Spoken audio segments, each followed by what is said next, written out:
Ayan, yung hanggang dyan yung nabili kong bahay. Yan. Dating may tindahan yan. Yan. Yan, street na yan. Akin pa yan. Lote. Ito dati. Yan. Tindahan to dati. Yan. Tindahan to dati. Tapos ito yung pinaka-kwarto nila. Kwarto. Tapos, wala ang kusina. Doon ang kusina. Ayan. Naggastos pa ako dyan ng ano, malaki. Yan ang CR. Ha? Ito hindi man to sa akin.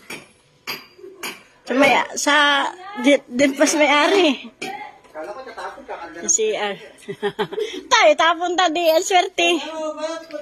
Ayan, hanggang dito yan sa akin. Ha? Hindi.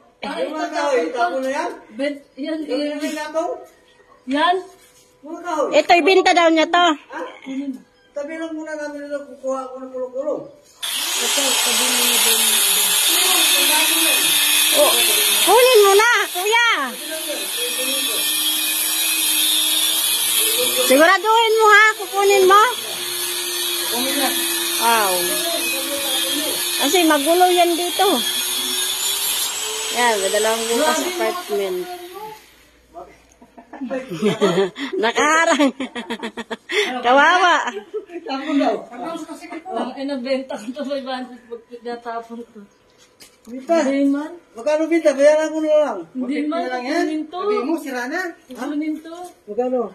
Pahulugan yan. 500? Ito mo, kukunin mo kami yan. Ah, baka kayalitan ko sa iya. Paano yan? Sira na yun. Yan, dito gagawin kong kusina. Kusina dyan. Mabasa lang. Magbasa ito. Yan. Hindi man ito binigyan. Ito mga tao. Yan, gagawin ko ng kusina dito banda yan. Banda CR. Tapos dito, yan. Tapos dito yung kubo.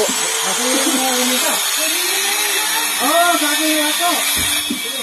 Saan? Gato kumangga. Oo. Yan. Tapos dyan, ganda dyan palagyan ng kubo, oh. Palagyan ko yan dyan kubo. Yan.